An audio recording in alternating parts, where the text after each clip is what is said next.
쓰신 대로 하나님 찬양하시겠습니다. 우리 크신 주께 찬양 드리겠습니다.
찬양합니다. 싱 할렐루야, 싱 할렐루야, 싱 할렐루야, 싱 할렐루야.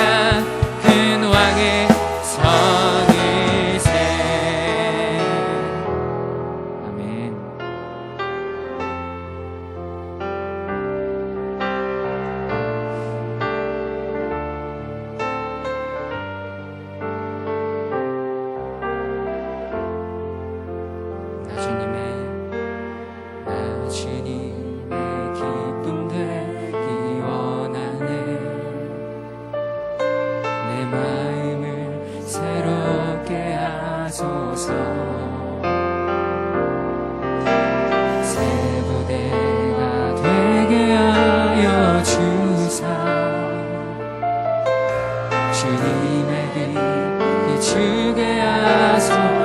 주님의 기쁨 되기 원하네. 나 주님의 기쁨 되기 원하네. 내 마음을 새롭게 하소서, 새롭게 하소서. 새 무대가 되게 하여 주사. 주님의 비추게 하소서.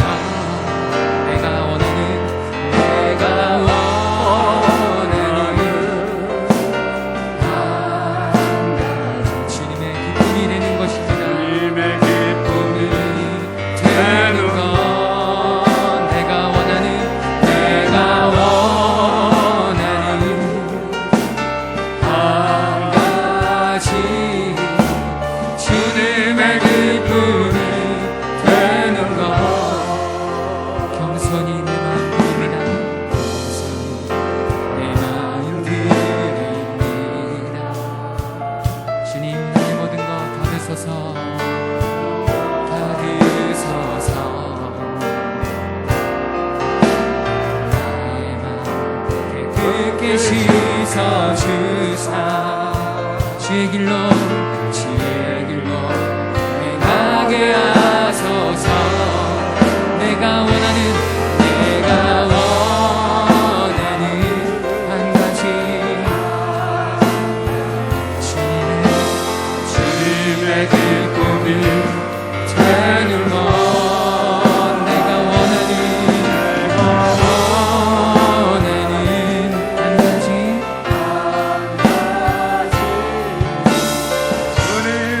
한번 찬양하겠습니다.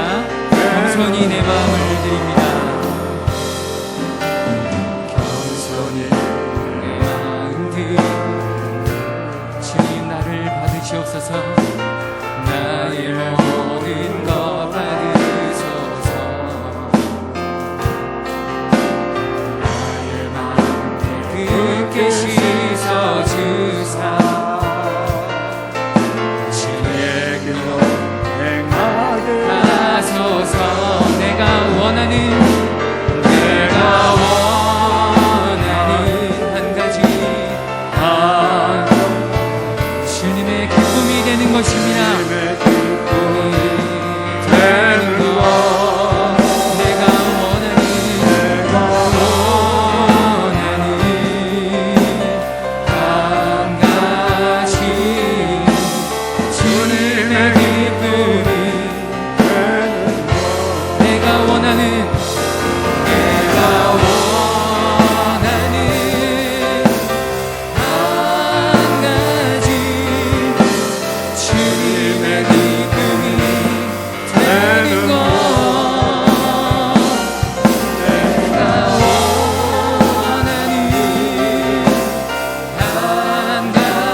기쁨이 되는 것, 주님의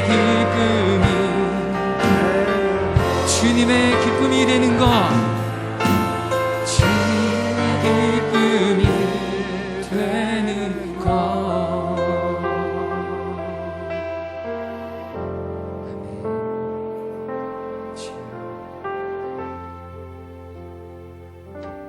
우리 다 같이 자리에 앉으셔서 한 주간을 돌아보면서 하나님 앞에 기도하는 시간을 갖겠습니다. 어려운 중에도 한 주간 지켜주신 하나님 은혜 감사하며 고백하며 하나님 앞에 우리가 또 여러 가지로 부족했던 점들을 회개하고 하나님의 은혜를 간구하는 이 시간도 다시 한번 하나님의 긍휼을 베풀어 주시고 은혜를 베풀어 주시옵소서. 하나님께 간절히 기도하는 시간을 갖겠습니다. 살아계신 하나님의 돌아보면 하나님의 은혜를 주님, 이 시간 다시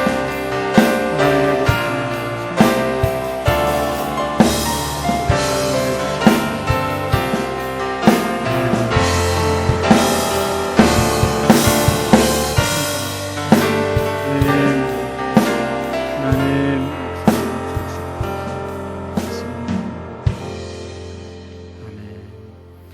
우리 다 같이 사도신경으로 신앙의 고백을 드리고 우혜경 권사님 나오셔서 기도해 주시겠습니다.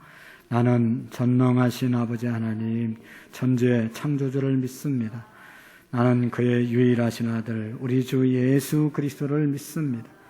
그는 성령으로 잉태되어 동정녀 마리아에게 나시고 본디오 빌라도에게 고난을 받아 십자가에 못 박혀 죽으시고 장사된 지 사흘 만에 죽은 자 가운데서 다시 살아나셨으며 하늘에 오르시어 전능하신 아버지 하나님 우편에 앉아 계시다가 거기로부터 살아있는 자와 죽은 자를 심판하러 오십니다.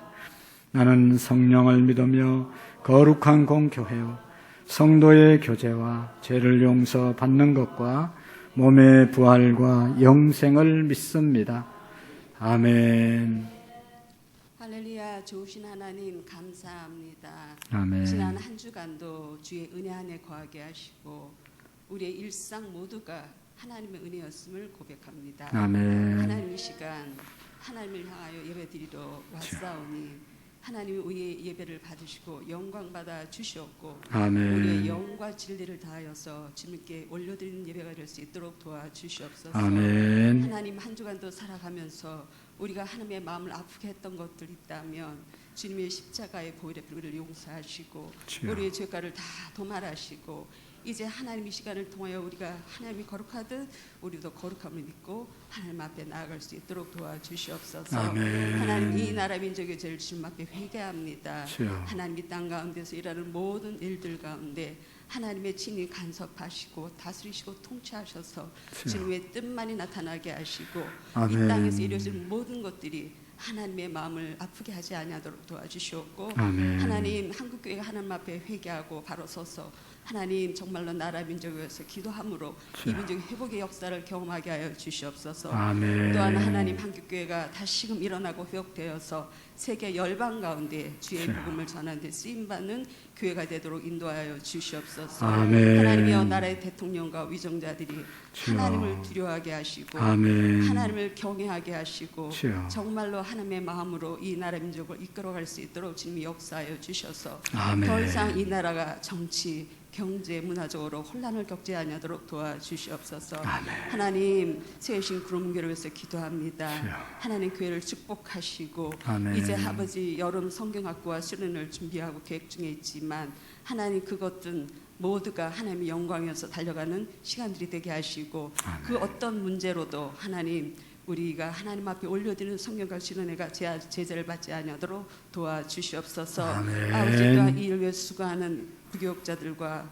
모든 교수들에게 성령 충만하게 하시고 아멘. 하나님께서 주신 지혜와 능력과 사랑으로 우리 아이들을 잘 가르치고 훈계함으로 정말 이 땅 가운데 쓰임받는 일꾼으로 세워갈 수 있도록 도와주시옵소서. 아멘. 하나님 세우신 우리 안유한 목사님에게 늘 성령으로 충만하게 하시고 주여. 말씀을 들고 다니셔서 싸우니 하나님의 성령의 기름 부심이 있게 하시고 아멘. 능력의 말씀이 선포될 때에 우리 모든 성도는 아멘하여 하나님께 영광 돌리게 하시고 주여. 말씀대로 순종하며 살아갈 수 있도록 주님이 역사하여 주시옵소서. 아멘. 아버지 모든 성도들의 가정을 돌아보시고 아멘. 날 벗어난 근심이 없는 가정 되게 하시고 주여. 또 코로나가 확산됨으로 말미암아 어려움 당하는 자가 한 사람도 없도록 도와주시옵고 아멘. 삶과 직장과 일터가 하나님 은혜 가운데서 형통의 축복이 말 수 있도록 도와주시옵소서. 특별히 아멘. 아버지 앞에 오고 싶지만 나오지 못하고 있는 환우들을 주께서 주여. 돌아보시고 하루속히 저들이 주의 피 묻은 손으로 만지심으로 깨끗이 회복되고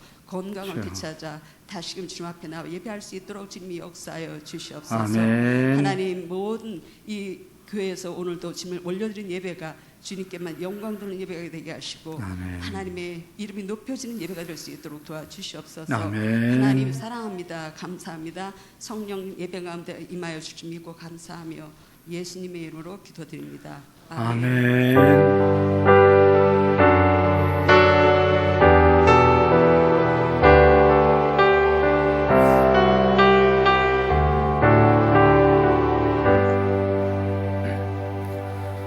대단히 감사합니다. 오늘 우리에게 주시는 하나님의 말씀은 시편 131편 1절 말씀부터 3절 마지막 절까지를 교독으로 한 목소리로 읽도록 하겠습니다. 시편 131편 1절에서 3절 말씀까지 우리 다 같이 한 목소리로 읽으시고 찬양대 나오셔서 하나님께 찬양 올려드리겠습니다. 여호와여, 내 마음이 교만하지 아니하고 내 눈이 오만하지 아니하오며 내가 큰 일과 감당하지 못할 놀라운 일을 하려고 힘쓰지 아니하나이다. 실로 내가 내 영혼으로 고요하고 평온하게 하기를 젖된 아이가 그의 어머니 품에 있음 같게 하였나니 내 영혼이 젖된 아이와 같도다. 이스라엘아, 지금부터 영원까지 여호와를 바랄지어다. 아멘. 3절 다시 한번 하겠습니다. 이스라엘아, 지금부터 영원까지 여호와를 바랄지어다. 아멘.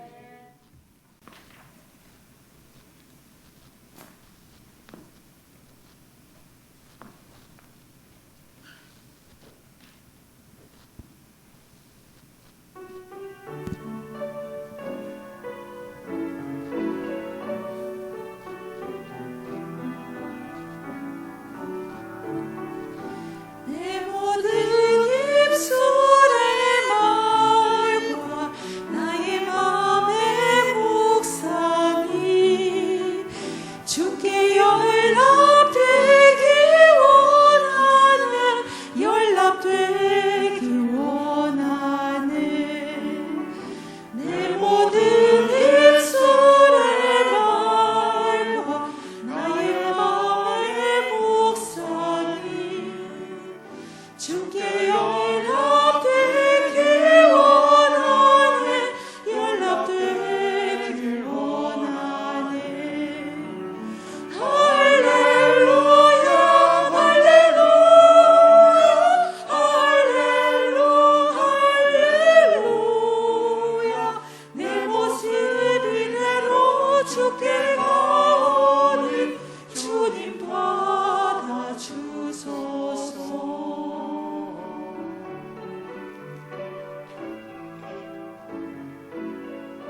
다 정성 다하니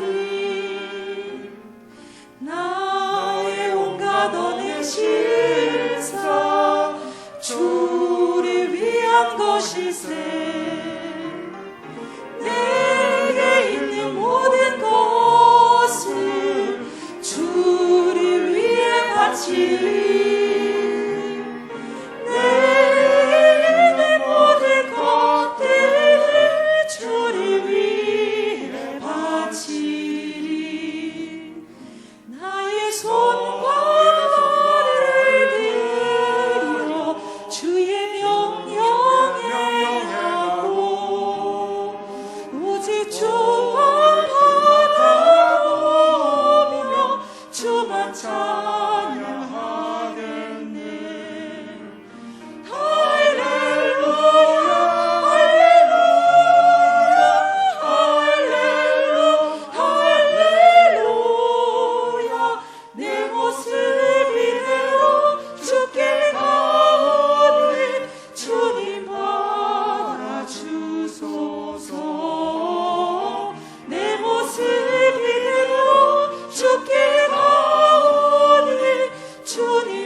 아멘. 은혜로운 찬양 감사합니다. 기도하겠습니다. 나의 입술의 모든 말과 나의 마음의 묵상이 우리의 모든 것들이 하나님께 온전히 올라가기를 원합니다. 찬양한 우리 찬양대원들 축복해 주시고 우리 모든 성도들이 늘 주님을 찬양하는 가운데 주님과 함께 살아가는 복된 생애들이 되게 해 주시옵시고 이 시간도 하나님의 성령님께서 말씀을 전가하는 부족한 종이나 또 함께 말씀을 듣는 우리 모두에게 성령님 역사해 주셔서 말씀을 잘 깨닫고 마음속에 새겨 축복의 주인공으로 살아갈 수 있도록 복을 내리워 주옵소서. 예수님의 이름으로 기도하옵나이다. 아멘. 미국의 34대 대통령을 지냈던 아이젠하워가 사관학교 2학년 때 있었던 일입니다. 사관학교는 신입생이 들어오면 상급생들이 군기를 잡잖아요. 그래가지고 이제 신입생들에게 아주 호되게 하는데 어느 날은 연병장을 걸어가는데 신입생이 아이젠하워가 2학년인데 그냥 자기한테 부딪혔다는 겁니다. 그래서 안 그래도 신입생들을 보면 그냥 잡아가지고 군기를 잡기 위해서 기합을 주고 야단을 치고 하는데 자기에게 부딪혔으니까 어이사 잘됐다 하고 똑바로 서라고 하고 소리를 치면서 이야기를 했습니다. 너는 명예로운 사관생도라기보다는 시시한 이발장 같은 녀석이로구나. 어떻게 그렇게 부주의할 수 있느냐 하면서 너는 이발사 같다. 사관생도 같지 않다. 그러면서 야단을 쳤습니다. 그러니까 이 생도가 신입생이 어깨를 딱 펴고 아이젠하워를 똑바로 쳐다보면서 말했습니다. 선배님, 저는 이발사였습니다. 저는 이 학교에 입학하기 전까지 이발사로 가족을 부양했습니다. 이렇게 눈을 똑바로 쳐다보고 당당하게 말하는 거예요. 그래서 이 아이젠하워가 깜짝 놀라고 할 말을 잃어버렸습니다. 그가 설마 진짜로 이발사였다는 것은 상상도 못했기 때문입니다. 그리고 자신이 지금 한 말이 남의 그 직업, 생계를 모욕한 말이잖아요. 이발사를 모욕한 말이 되기 때문에 그 순간 깨닫고 후회를 했습니다. 내가 잘못했구나. 어떻게 할 줄을 몰라서 당황하다 버벅거리다가 그냥 숙소로 돌아오게 되었다는 거예요. 숙소에 앉아서 가만히 생각해 보니까 내가 이발사 직업, 이발사에 대한 그러한 모욕적인 말을 하고 낮추는 말을 한 것에 대해서 너무 후회가 되었습니다. 그래서 그가 결심을 했다는 겁니다. 내가 앞으로 어떤 사람이나 어떤 업종이나 어떤 일에 있어도 무시하거나 폄하하는 그런 말과 행동을 내가 하지 않아야 되겠다. 생도 2학년 때 결심을 했다고 합니다. 그리고 난 다음에 그의 자서전에서 이렇게 기록을 했습니다. 나의 그 행동은 다른 사람에 대하여 너무 가볍게 생각했던 자신을 깨닫게 하는 큰 교훈이 되었다. 그 후로 그는 제2차 세계대전 때 연합군 사령관으로서 큰 일을 담당할 때나 미국의 대통령으로서 직분을 수행할 때나 늘 다른 사람을 격려하는 위대한 지도력을 발휘하게 되었다. 그때 사람을 차별해서 대하고 어떤 직업을 좀 무시하면서 이렇게 했던 말을 교훈 삼아서 앞으로는 그 이유는 절대로 사람들을 무시하거나 그런 발언이나 그런 행동을 전혀 하지 않았다는 겁니다. 그래서 그가 사령관을 할 때라도 또 대통령을 할 때라도 그의 지도력이, 리더십이 마음껏 발휘되게 되었다는 것입니다. 여러분, 교만은 후회를 낳게 되고 겸손은 지도력을 펼치게 될 수 있다고 하는 그런 중요한 교훈을 깨닫게 하는 말씀입니다. 여러분, 최고의 리더는 겸손한 사람입니다. 최고의 리더십은 겸손에서 나오는 것입니다. 잠언서에 보면 여러 곳에 겸손, 교만에 대한 교훈이 많이 나오는데요. 잠언 18장 12절에 보면 사람의 마음의 교만은 멸망의 선봉이요 겸손은 존귀의 앞잡이니라. 사람이 교만하면 멸망하는데 제일 앞장서는 것이고 겸손하면 그것이 존귀의 앞잡이라고 말씀하고 있습니다. 잠언 29장 23절에도 보면 사람이 교만하면 낮아지게 되거니와 마음이 겸손하면 영예를 얻으리라. 영예를 얻으리라 말씀하고 있습니다. 우리가 잘 아는 우솝 이야기 중에 이런 이야기가 있죠. 개구리의 소원. 많은 개구리들이 우물가에 모여 있다가 하늘을 쳐다보니까 새들이 막 날아다니고 특별히 독수리가 높은 데서 쫙 다니는 거 보니까 너무 멋있게 보였어요. 그 중에 가장 이 열정 있는 개구리가 나도 하늘을 날아봤으면 좋겠다. 저 독수리처럼 하늘을 날아봤으면 좋겠다. 그렇게 생각했다고. 그래서 독수리를 찾아가가지고 나도 너처럼 한 번만 날 수 있게 좀 네가 좀 도와주면 안 되겠냐.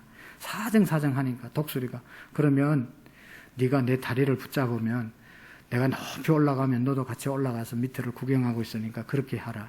그래가지고 이 개구리가 독수리하고 이제 이렇게 얘기해서 독수리가 그 소원을 들어요. 그래서 독수리 다리에 개구리가 매달려서 쫙 있으니까 독수리가 그냥 높은 데 쫙 올라가니까 밑을 쳐다보니까 그냥 너무 넓은 광경이, 아름다운 광경이 펼쳐지는 거 아니겠어요? 그래가지고 야 좋다. 밑에 있는 개구리들이 그냥 모여가지고 야 쟤는 어떻게 해서 저렇게 높게 올라가서 저런 일을 하냐 다 부러워하면서 쳐다보았어요. 그때 한 개구리가 야 너 어떻게 해서 그렇게 올라가가지고 그렇게 구경을 하냐. 그러니까 이 독수리가 손을 흔들면서 내 아이디어지. 내가 기발한 아이디어를 내서 그렇지. 독수리 뒷다리를 꼭 붙잡고 있어야 되는데 내가 하면서 손을 떼가지고 그 자리에서 떨어져서 그냥 끝났다는 것 아니겠어요? 여러분, 교만은 패망의 선봉이라고 말씀을 했습니다. 교만한 사람은 하나님이 물리치시고 겸손한 자를 높여주시고 겸손할 때 하나님의 은혜를 받고 교만할 때 하나님의 은혜를 받지 못한다는 사실을 깨닫게 됩니다. 여러분, 이스라엘 백성들은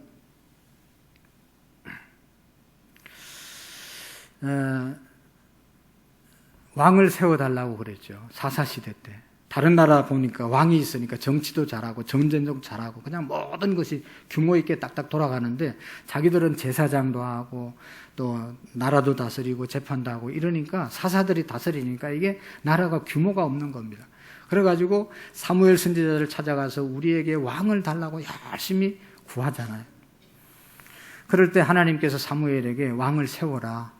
누구를 세우냐? 기스의 아들 사울에게 찾아가서 기름 붓고 그가 왕이 될 것을 얘기해라. 그래서 사무엘이 사울을 찾아갑니다. 찾아가서 네가 이 나라의 왕이 되라고 하나님이 말씀했다라고 얘기하니까 사울이 그때 말합니다. 사무엘상 9장 21절에 보면 사울이 대답하여 이르되 나는 이스라엘 지파의 가장 작은 지파 베냐민 사람이 아니니까 또 나의 가족은 베냐민 지파의 모든 가족 중에 가장 미약하지 아니하니까 당신이 어찌하여 내게 이같이 말씀하시나이까. 야곱의 12지파 중에 베냐민 지파가 가장 작은 지파, 막내 지파인데 그 지파에 자기가 속했다는 것이고 그 지파 중에도 자기 집안은 가장 보잘것없는 집안이다. 감히 내가 이스라엘의 왕이 될 그러한 가문이 아니고 그러한 인물이 아니다. 나는 할 수 없다라고 아주 이렇게 겸손하게 자기를 표현했습니다. 그럴 때 하나님께서 그 겸손한 마음 또 신실한 마음을 보시고 사울을 왕으로 세우잖아요. 40세의 왕이 되었습니다. 열심히 하나님 앞에 겸손하게 또 백성을 겸손하게 잘 섬겼습니다. 2년이 지났습니다. 블레셋 나라가 쳐들어왔을 때 그때 전쟁에 나가기 전에 제사를 집도해야 되는데 사무엘이 빨리 와서 제사를 드려줘야 되는데 사무엘이 무슨 일로 오지를 않았습니다. 그래서 급한 나머지 부하들을 시켜서 번제에 드릴 제물과 화목제에 드릴 제물을 가져오라고 그랬어요. 그래서 제물을 가져왔을 때 자기가 그냥 제사를 드려버렸어요. 그리고 전쟁터에 나갔어요. 그 당시만 하더라도 제사는 제사장만 집도할 수 있는데 내가 왕인데 나보다 높은 사람이 이 나라에 없는데 뭐 내가 제사장이 아니라도 드리면 어때요? 그러면서 제사를 드렸잖아요. 얼마 후에 사무엘이 돌아와 보니까 제사를 다 드리고 벌써 끝나버렸어요. 그때 하나님께서 말씀을 했습니다. 사무엘아, 사울에게 찾아가서 내 나라가 길지 않을 것이다. 이 일로 인하여 너희 나라를 하나님이 버렸다고 말씀하라고 그랬죠. 그래서 사울 왕이 결국은 그의 가족이 다 전쟁터에서 이제 실패를 하고 죽게 되는 것을 볼 수 있습니다. 또 사울이 전쟁을 하고 난 다음에 이기고 난 다음에 길갈에 자기의 기념비를 세우자고 말합니다. 여러분, 전쟁은 하나님이 이기게 하셨고 하나님께 영광을 돌려야 되는 것인데 내가 우리의 군사들이 이렇게 전쟁을 해서 이겼다. 자기를 드러내려고 기념비를 세웠을 때 하나님께서 그것을 기뻐하지 아니하셨다고 그렇게 말씀하고 있는 것을 볼 수가 있습니다.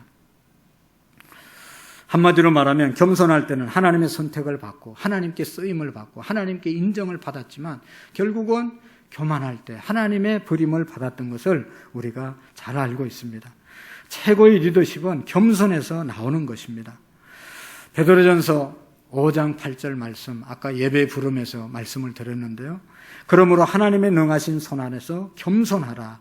하나님의 손 안에서 겸손하라. 그러면 때가 되면 너희를 높이리라. 이것이 하나님의 말씀이에요. 저는 어릴 때부터 교회 다녀서 설교를 많이 들었습니다. 제 귀에 딱지가 앉을 정도로 들은 설교 중에 하나가 겸손하라는 거예요. 겸손하라. 주일학교 때 가도 겸손하라. 중고등학교 때도 겸손하라. 그래서 저는 여러분 설교를 겸손하라는 설교를 별로 안 했어요. 우리 교회에서. 마음에 안 들었어요. 겸손하면 바보 같고 겸손하면 지는 것 같고 겸손하면 비굴한 것 같고 겸손하면 너무 약하게 보이지 않아요? 비실비실한 것 같고. 그래서 잘못 알고 겸손에 대해서 별로 겸손하라고 설교한 적이 별로 기억이 잘 안 나요. 그렇다고 뭐 교만하라고 설교한 것도 아니지만 별로 겸손하다 마음에 확 와닿지 않아요. 손해보는 것 같아가지고. 그런데요, 성경을 가만히 보면 하나님이 누구를 사랑하시고 누가 은혜 받고 누가 제대로 신앙생활 하냐? 겸손한 사람이 하나님이 은혜를 주시고 겸손한 사람을 하나님이 높이시고 겸손한 사람이 하나님에게 은혜를 입는다고 말씀하고 있습니다. 예수님도 나는 마음이 온유하고 겸손하니, 우리가 예수님의 마음을 품고 살아야 되는데 그 마음은 겸손한 마음이거든요. 예수님의 마음은 겸손한 마음입니다. 그래서 예수 믿는 사람들은 겸손해야 되는 것인데 중요한 것은 뭐가 겸손이냐, 굽실굽실하는 것이 겸손이냐 아니라는 것이죠. 어떻게 사는 것이 진정한 겸손인가. 어떤 분은 교회 와서 목사가 뭐를 좀 하라고 부탁을 하면 저는 부족해서 못해요. 대단히 겸손한 것 같은데 대단히 교만한 사람입니다. 하나님의 일은 자기가 하는 게 아니거든요. 자기가 잘나서 부탁하는 게 아니거든요. 하나님이 할 수 있도록 하셨기 때문에 할 수 있는 것이고 하나님이 주시는 은혜와 능력으로 하는 것인데 자기가 하는 것처럼 말하는 것이 얼마나 교만한 것입니까? 사랑하는 성도 여러분, 진정한 겸손이 뭔지 우리가 기억해야 합니다. 사울 왕의 이야기, 또 그 다음에 다윗 다음에 솔로몬 왕도 처음에는 얼마나 겸손했어요. 일천 번제를 드릴 때만 하더라도 하나님, 저는 작은 아이라 출입할 줄도 모르고 아버지에 비하면, 다윗에 비하면 아무것도 아닙니다. 어린 아이입니다. 나는 아무것도 할 수 없습니다. 제게 지혜를 주셔야 됩니다. 그렇게 할 때는 하나님이 지혜를 주셔서 전무후무한 왕이 되고 축복을 받았지만 나중에 후반기, 솔로몬의 후반기 통치는 하나님을 버리고 우상을 섬기고 그냥 온갖 죄를 다 짓다가 나라가 두동강이 나는 그런 하나님의 심판을 받았거든요. 진정한 겸손이 뭐냐 하는 것을 오늘 성경을 통해서 우리가 배울 수 있기를 원합니다. 오늘 1절의 말씀에 보시면 이렇게 말씀하고 있어요. 여호와여, 내 마음이 교만하지 아니하고 이제 교만을 버렸다는 겁니다. 내 눈이 오만하지 아니하며 오만한 마음도 버렸다는 것입니다. 내가 큰 일과 감당하지 못할 놀라운 일을 하려고 힘쓰지 아니하나이다 라고 말씀하고 있습니다. 교만의 실체를 깨닫고 이제는 교만하지 않겠다, 교만한 마음에서 돌아서겠다, 그런 말씀이거든요. 쉬운 성경에로 보면 이제 내가 교만한 마음을 버렸습니다, 이제 교만하지 않겠습니다, 교만한 마음을 버렸습니다, 그렇게 말씀하고 있습니다. 우리가 흔히 하는 말에 저 사람 참 교만해, 내가 그때 교만했어, 교만이라는 말을 우리가 많이 쓰지 않습니까? 그러나 사람이면 사실은 누구나 다 교만한 마음들이 있습니다. 교만은 죄의 본질이고 마귀 그 자체이고 하나님이 가장 싫어하는 일로서 패망의 선봉이 교만입니다.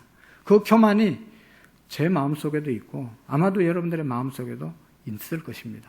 저를 향해서 대단히 겸손한 사람이라고 말합니다, 사람들이. 그런데 나도 겸손할 때도 있고 겸손한 줄 알았는데 또 하나도 겸손하지 않을 때도 있더라고요. 교만이 있어요. 사랑하는 성도 여러분, 사람들이 열심히 살면서도 행복을 느끼지 못하는 이유가 뭐죠? 많은 것을 가졌으면서도 행복을 느끼지 못하는 이유가 뭡니까? 더 심각하게 어떻게 보면 그것이 교만한 문제 때문에 그럴 수 있는 것이죠. 사실은 사람들이 교만하면서도 교만이 뭔지, 자기가 교만하다는 것 자체도 깨닫지 못하고 살기 때문에 행복과는 거리가 멀게 살아가고 있는 것입니다. 사랑하는 성도 여러분, 부부간에도 겸손해야 행복할 수 있습니다. 가정도 겸손해야 행복할 수 있습니다. 여기에서 겸손이라는 것은 상대방을 높여주고 상대방을 인정해주고 상대방을 격려하고 나를 낮추고 그런 차원의 겸손을 말하는 것이 아닙니다. 우리 부부가 행복하기 위해서 열심히 일하면 돼. 우리 부부가 행복하게, 우리 가정이 행복하기 위해서 우리가 열심히 노력하면 돼. 열심히 노력하고 열심히 수고하면 돼. 그 마음 자체가 교만하다는 것입니다. 뭐가 문제죠? 하나님이 우리의 가정을 축복하시고 하나님이 우리의 가정에 은혜를 주시고 하나님이 우리의 가정의 주인이 되시고 하나님이 우리의 가정을 보살펴 주셔야 우리 가정은 행복해질 수 있어. 이게 겸손입니다. 우리가 열심히 살면 잘 살 수 있지, 우리가 열심히 부지런히 일하면 가정을 일으킬 수 있어. 이게 교만인 것입니다. 그래서 행복할 수가 없는 것입니다. 우리가 여호와는 나의 목자시니 내게 부족함이 없으리로다. 금요일 날도 말씀을 다윗의 고백을 우리가 들었는데, 여러분 정말로 하나님을 제대로 믿는 것은 다른 게 아니고 하나님을 나의 목자로 믿고 모시고 사는 삶이거든요. 어떤 상황의 문제가 아니고 그냥 어떤 이런 것이 문제가 아니라 내가 열심히 하고 못하고 그런 문제가 아니고 존재의 문제, 하나님과 나와의 관계가 하나님이 나의 목자 되시고 내가 하나님의 양이 됐냐, 그것이 진정으로 예수 믿는 생활이거든요. 하나님이 나의 목자 되심을 믿습니까? 그러면 여러분, 지금까지 내가 이렇게 사는 것이 누구의 은혜입니까? 우리의 자식들 공부시키고 키운 거 누가 한 겁니까? 우리가 집을 마련하고 차를 마련하고 이렇게 우리의 가정을 일으킨 것이 누가 한 겁니까? 내가 한 겁니까? 부모님이 도와주셔서 하신 겁니까? 그러면 그 사람은 여호와를 나의 목자로 모시고 산 사람이 아닙니다. 정말로 하나님이 나의 목자 되셨음을 믿으면 우리의 자녀도 하나님이 양육해 주셨고 우리의 가정도 하나님이 일으켜 주셨고 우리 집을 마련한 것도 하나님이 은혜 주셔서 아파트 마련한 것이고 자동차도 마련한 것이고 하나님의 은혜를 인정하는 것이 바로 하나님을 나의 목자로 모시고 산 삶인 것입니다. 제 삶을 돌아보니까 하나님 아버지를 의지하고 하나님 아버지께 기도한다고 하면서도 하나님이 해결해 주신다고 하면서도 문제가 생기면 육신의 아버지에게 연락을 하고 육신의 아버지의 도움을 입으려고 했던 적이 한두 번이 아니더라고요. 하나님께 기도도 하고 하나님께 이렇게 한다고 하지만 속마음은 부모님께 도움을 더 많이 의지하고 살았던 것을 깨닫게 되었습니다. 여러분, 이것은 진정한 믿음이 아니죠. 진짜 겸손한 사람이 아닙니다. 진정으로 겸손한 사람은 하나님 아버지를 의지하고 하나님 아버지께 맡기고 하나님 아버지를 찾는 것이 진정한 겸손인 것이죠. 오늘 시편 기자는 회개하면서 내 눈이 오만하지 아니하며 내가 큰 일과 감당하지 못할 놀라운 일을 하려고 힘쓰지 아니하였나이다. 교만을 부리고 나니까 큰 일과 감당하지 못할 놀라운 일을 하려고 힘쓰지 아니했다. 그런 일을 하고 싶은 마음을 접었다는 것이죠. 내가 큰 일, 내가 놀라운 일을 하려고 하는 그런 생각을 안 하게 되었다. 교만을 부리고 나니까 그런 말씀인데, 여러분, 큰 일과 감당하지 못할 놀라운 일들 하려고 하는 사람들을 보면 저 사람 참 교만하네 라고 우리가 말합니다. 그러나 또 한편으로는 크고 놀라운 일들을 내가 하려고 할 때, 또 우리 자녀들이 하려고 할 때, 우리 성도들 중에 누가 하려고 할 때, 야, 저 사람 참 비전이 있네. 저 사람 참 긍정적이네. 저 사람 참 대단한 사람이네. 이렇게 우리가 말을 한단 말이죠. 그 자체가 교만이라는 것입니다. 지금 이 시대는 그런 것들을 부추기고 있습니다. 누구나 열심히 노력하면 성공의 사닥다리에 올라갈 수 있다. 자기가 목표를 세우고 자기가 열심히 노력하면 그 사람이 성공한다 말합니다. 대단히 흥분된 메시지고, 그래서 우리는 목표를 세우고 열심히 달려가라고 다붙이면 사람들이 아멘을 합니다. 그러나 그 결과는 어떻게 됩니까? 대부분의 사람들이 그렇게 살다가 좌절감을 느끼고, 그렇게 살다가 열등감에 사로잡히게 되고, 안 되면 우울증과 분노에 사로잡히는 것이 오늘의 우리의 현 주소인 것입니다. 내가 노력만 하면 얼마든지 성공할 수 있다는 생각에 문제가 있는 것입니다. 내가 노력하면, 내가 열심히 하면, 우리가 열심히 노력하면 할 수 있다. 이게 최고의 교만이라는 것입니다. 하나님을 세우고 하나님이 세우시기도 하시고 피하시기도 한다는 것을 우리가 인정해야 합니다. 마귀는 아담과 하와에게 선악과를 먹게 할 때 속삭인 메시지가 뭡니까? 네 맘대로 해. 너도 하나님처럼 될 수 있어. 너도 할 수 있어. 먹어. 라고 유혹한 것이 사탄의 말이거든요. 하나님 없어도 네가 할 수 있는데 왜 하나님의 말씀을 들으려고 하냐? 네가 해라. 네 맘대로 해라. 그것이 마귀의 속삭임이었고 최고의 사탄의 역사였습니다. 지금도 마귀는 우리들의 마음속에 무차별적으로 이런 생각을 심어줍니다. 열심히 하면 돼, 열심히. 여러분, 사람들이 일의 노예, 성공의 노예로 살아가는 분들이 참 많이 있습니다. 사랑하는 성도 여러분은 일의 노예가 아니십니까?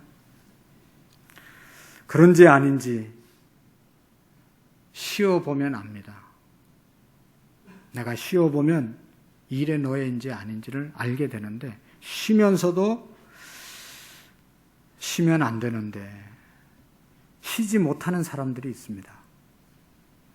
여건이 안 되는데, 기회가 아닌데, 지금은 만족할 수 없는데, 이런 이유를 대면서 못 쉬는 사람들, 안 쉬는 사람들이 있습니다. 저도 그 중에 한 사람인데, 여러분, 이거는요, 진짜로 교만한 겁니다. 왜냐하면 자기가 해야 산다고 생각하기 때문에 못 쉬는 거거든요. 내가 열심히 노력해서 산다고 생각하는 사람들은 쉬면 못 사니까 쉴 수가 없어요. 잘 살아보려고 하니까, 성공하려고 하니까 내가 쉬면 안 되니까 쉬는 것이 두려워서 못 쉬는 겁니다. 우리 하나님께서는 그런데 안식일을 우리에게 주셨잖아요. 일주일에 한 번은 어떤 일이 있더라도 쉬어라. 그것은 쉬어도 살 수 있다는 것을 우리에게 알려주시기 위해서고, 일의 노예가 되지 않고 살게 하기 위해서 하나님이 안식일을 우리에게, 쉬는 날을 우리에게 주셨거든요. 이 날까지도 일하는 사람은 자기 힘으로 나는 이 날도 일해야지 돼. 그러면서 하나님을 믿지 않고 사는 사람들이 주일을 안 지키는 거죠. 하나님이 먹여주시는 것이 아니라 내가 일해서 먹고 살아야 되기 때문에 일해야 되는 것이죠. 토마스 카일이라는 사람은 역사상 어떤 문명도 보통 사람에게는 정기적인 휴일을 준 적이 없다. 어떤 문명도 사람에게 정기적으로 휴일을 준 적이 없다. 그런 공동체가 없다는 겁니다. 그런데 하나님만이 우리에게 오래전부터 일주일에 하루는 쉬라. 그것은 내가 너희를 살리는 것이니까 너희들은 쉬면서 일해라.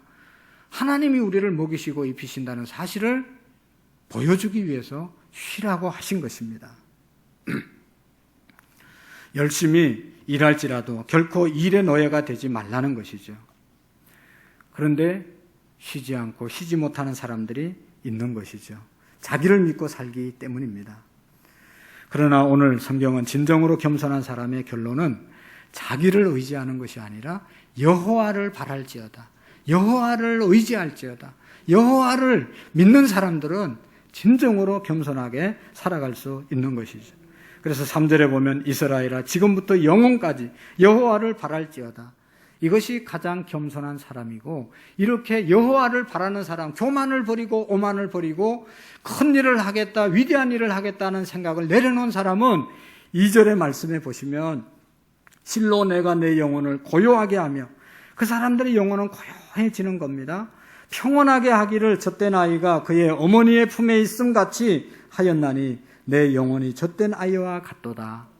교만을 버린 사람, 내가 할 수 있다고 하는 생각을 내려놓고 하나님이 하셔야 하나님을 의지하고 하나님을 바라는 사람은 어린아이가 어머니 품에서 안식을 누리는 것처럼 평안함을 누리고 살아갈 수 있다는 것입니다.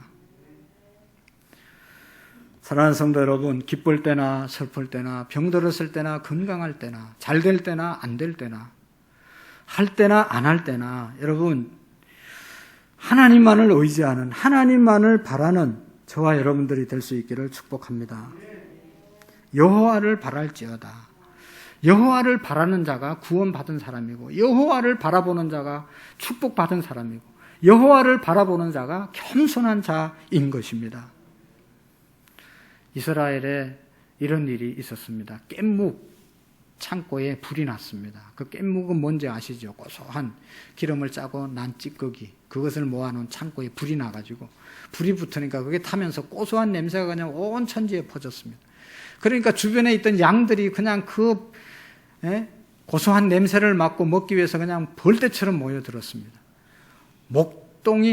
목자가 막대기를 가지고 거기 들어가면, 불구덩이에 들어가면 다 타 죽으니까 못 들어가게 막대기로 내쫓았습니다. 그렇게 하기를 막 씨름하다가 불이 꺼졌습니다. 이 목자가 그렇게 수고한 덕분에 타 죽은 양은 한 마리도 없었다고 합니다.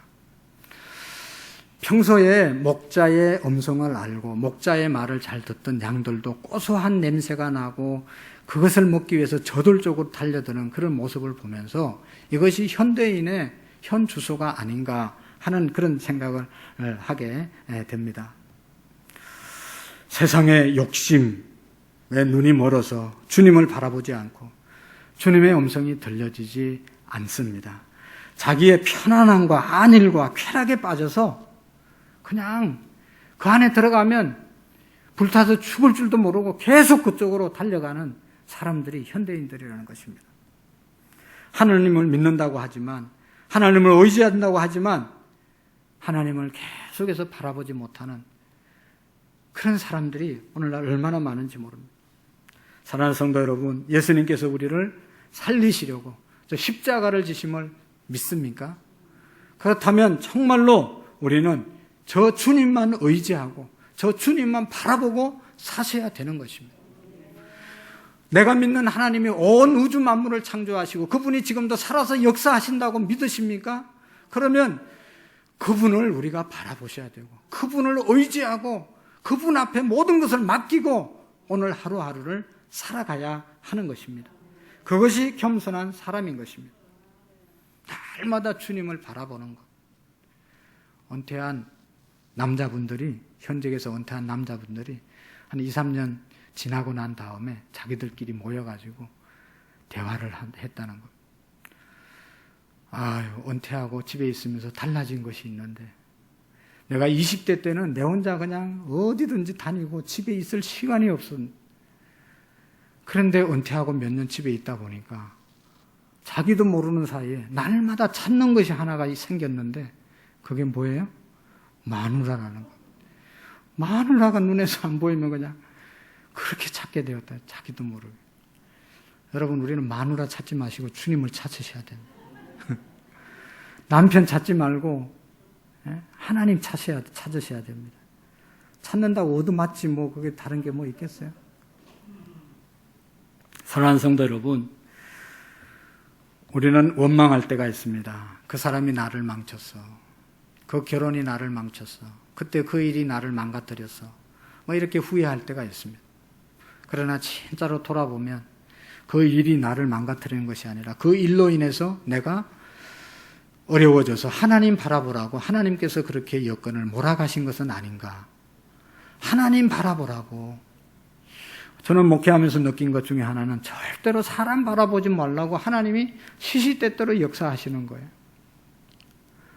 참 신기합니다. 사람은 믿을 게 못 돼 라고 설교하면서도 저도 인간이기 때문에 자꾸만 사람을 바라보고 의지할 때가 있거든. 그러면 꼭 실망을 줘가지고 하나님만을 바라보게 하시는 거예요. 하나님만을 의지하게 하시는 거예요. 그것이 겸손이고 그것이 신앙인 것입니다.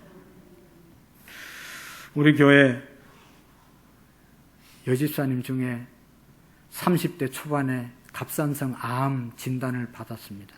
그의 가족 중에 암으로 돌아가신 분이 여럿 있습니다. 그러니까 30대 초반에 얼마나 낙심이 됐겠어요. 두려웠겠어요. 신앙생활도 제대로 하지 못하고 교회에 간신히 나가게 되었는데 기도할 줄도 모르고 그랬는데 암 진단을 받고 수술을 해야 되니까 하나님만을 의지하면서 기도했습니다. 하나님, 제가 하나님이 이번에 수술해서 살려주면 하나님이 하라는 일, 어떤 일이라도 하겠습니다. 하나님 제발 살려달라고 그렇게 기도했다는 겁니다. 그런데 그 기도하고 난 다음에 수술을 받고 지금까지 약 15년이 지났습니다. 건강하게 직장생활도 잘하고 교회에서 갑상선 수술을 했기 때문에 목 쓰는 일은 부담스럽잖아요. 그런데 교사도 하고 찬양단도 하면서 하나님이 하라는 것, 하나님이 시키면 꼭 하겠습니다. 그런 하나님과의 약속, 하나님을 의지한 그런 믿음으로 지금까지 살아오고 있다고 하는 그런 간증을 양육반에서 들은 적이 있습니다. 사랑하는 성도 여러분, 우리가 세상을 살면서 참 요즘은 사고가 많아서 조심해야 될 것이 너무 많습니다. 이제 여름철이 됐으니까 여러분 어디 가더라도 물 조심해야 되죠. 우리나라에 요즘 불이 너무 자주 나잖아요. 불 조심도 해야 되고 스쿨존에서 그냥 대형 사고가 막 그렇게 천천히 가라고 하는데도 말을 안 듣고 달리다가 사람들이 얼마나 많이 죽는지 몰라요. 코로나19의 위협이 얼마나 우리를 엄습해오고 있는지 모릅니다. 이런 것들이 우리가 조심해야 될 것이지만 더 조심해야 되는 것은 하나님이 내려주신 맞지 않는 결론에 대해서 우리가 결론을 내리는 것에 대해서 조심해야 됩니다. 하나님이 안 된다고도 말을 안 했는데 내가 스스로 결론을 내리고 안 된다고 말하고, 하나님이 나쁘다고도 말은 안 했는데 내가 생각할 때 나쁘면 안 하고, 하나님보다 항상 앞서서 모든 것을 결론 내는 것, 이것은 정말로 조심해야 할 일입니다. 하나님을 의지하고 하나님을 바라고 하나님의 말씀에 순종하고 나가는 것, 이것이 겸손이라는 것을 우리가 기억해야 합니다. 교만한 사람은 자기 마음대로 생각하고 자기 마음대로 결정하는 사람이 교만한 사람입니다. 반대로 진정으로 겸손한 사람은 하나님을 의지하고 하나님께 맡기고 하나님을 바라보는 그런 사람인 것입니다. 주님만 의지하고 주님만 바라보고 살면 지금의 두려움이 하나님께서 다 해결해 주실 것을 믿기에 우리는 이 두려움을 극복하게 될 줄로 믿습니다. 우리의 남은 삶이 걱정 없이 살아갈 수 있는 비결은 하나님을 바랄 때입니다. 하나님을 바라보시기를 주의 이름으로 축복합니다. 그럴 때 어린아이가 부모님의 품에서 아무 걱정 없이 쉬는 것처럼 이 지금 상황이 이렇게 위급해도 하나님 바라보면 이 어린아이처럼 하나님이 주시는 평안이 우리에게 임하게 될 줄로 믿습니다. 기도하시겠습니다.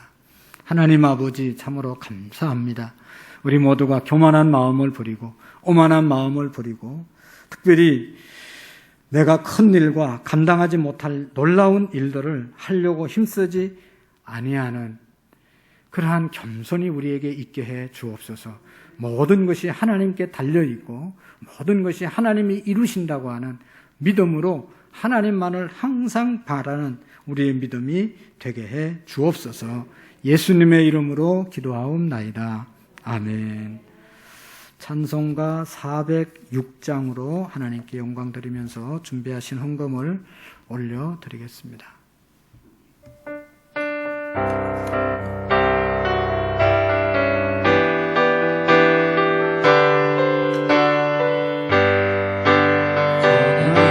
영원 견이실 곳과 그만으로도 안전한 복음까지도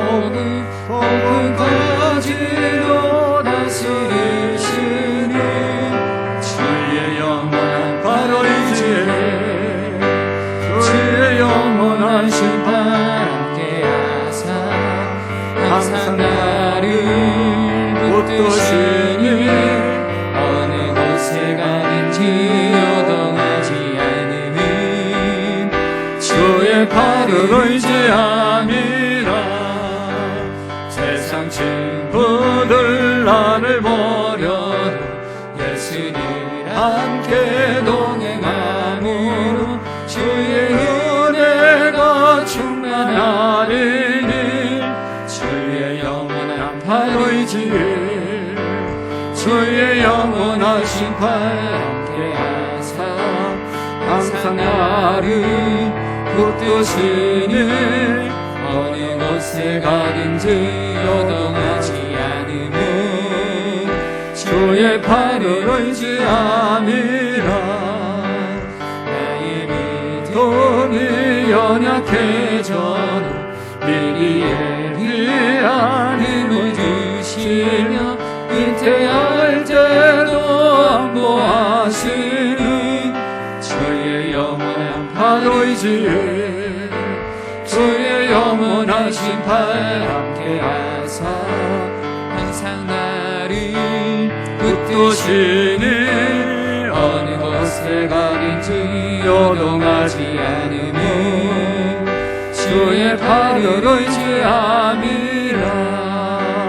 넘지 못한 것 주께 없으니 나의 인생을 주께 맡기며 나의 모든 짐 대신 지시니 주의 영원한 팔 의지에 주의 영원한 심판 함께하사 항상 나를 붙드시니 어느 곳에 가든지 요동하지 않으니 주의 팔을 의지함이라.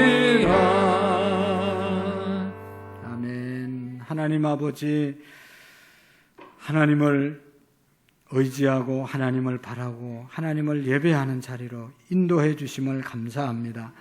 날마다 하나님을 향하고 하나님을 바라는, 하나님을 의지하는 우리의 믿음이 되게 해 주옵소서. 이 시간도 하나님의 은혜와 사랑과 축복이 감사해서 하나님 앞에 우리가 아끼고 사랑하고 귀하게 여기는 물질을 구별해서 올려드립니다. 이 예물 통하여 하나님 큰 영광 받으시고 이 어려운 시대에 사업하시는 우리 모든 성도님들에게 하나님 축복해 주셔서 어려움 당치 않게 하시고 속히 어려움이 지나갈 수 있도록, 극복할 수 있도록 역사해 주시옵시고, 또 직장 생활하는 모든 분들에게 직장에서 사랑과 존경과 인정과 꼭 필요한 하나님의 사람들 되게 해 주옵소서.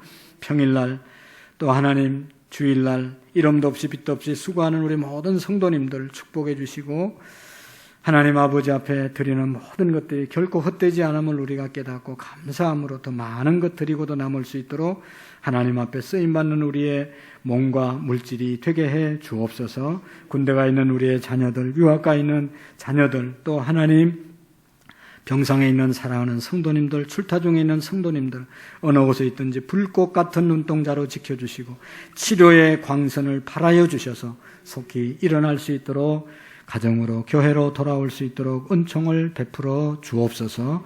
감사합니다. 예수님의 이름으로 기도하옵나이다. 아멘. 감사합니다. 우리 옆 사람과 한번 인사하겠습니다. 반갑습니다. 잘 오셨습니다. 축복합니다. 예, 감사합니다. 우리 이제 오후 예배 그대로 드리고, 아시는 것처럼 4단계로 이제 내일부터 격상이 되기 때문에 새벽기도 차량 운행은 하지 않겠습니다. 교회 새벽기도는 여전히 우리 몇 분들이 모여서 하게 되겠습니다. 위에서 기도해 주시고, 성경학교 끝나는 대로, 이 단계가 끝나는 대로 하도록 뒤로 연계하는 하도록 하겠습니다. 위에서 기도해 주시고, 또 어제는 유치부가 이제 영상으로 또 이렇게 성경학교 하고 또 현장에서도 하고 해서 오늘까지 잘 하게 될 것입니다. 위에서 기도해 주시고, 예방수칙 너무 잘 하고 계시는데 잘 지키시고, 다음 주, 그 다음 주 주일 예배는 지금은 지난번처럼 구체적으로 지침은 내려오지 않았지만 지난번에는 20명, 예배위원 20명까지는 예배당 입실이 허락이 되어서 3부로 나누어서 예배를 드렸습니다. 그래서 다음 주에도 아마 특별한 일이 없으면 20명까지는 이 예배당에 와서 1부, 2부, 3부 각 예배 때마다 20명씩은 예배 드릴 수 있으니까 그렇게 아시고 나오시고, 또 부담스럽고 힘드신 분들은 꼭 2부 예배 영상을 마치면 보내드릴 테니까 집에서 예배 드리시면 되겠습니다.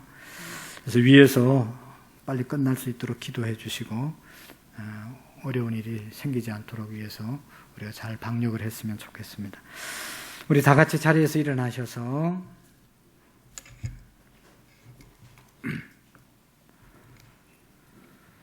찬양 드리시고, 코로나 종식 예배 경제 회복을 위해서 한 번 더 기도하고 돌아가시겠습니다.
주님이 피로 사신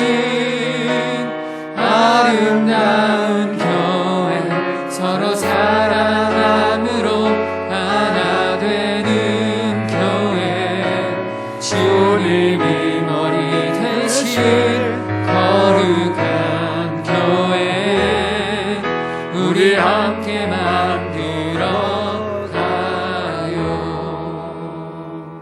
아멘. 이제는 우리 주 예수 그리스도의 은혜와 하나님 아버지의 극진하신 사랑하심과 성령님의 교통하시고 역사하시고 충만하신 은혜가 하나님만을 바라며 하나님만을 의지하기로 마음에 다짐하고 돌아가는 사랑하는 모든 성도님들 머리 위에 우리 교회와 온 열방 위에 이제로부터 영원토록 함께 계시기를 간절히 축원하옵나이다. 아멘. 우리 자리에 앉으셔서 위급한 이 상황이 빨리 지나갈 수 있도록 우리 잠시 동안 함께 기도하겠습니다.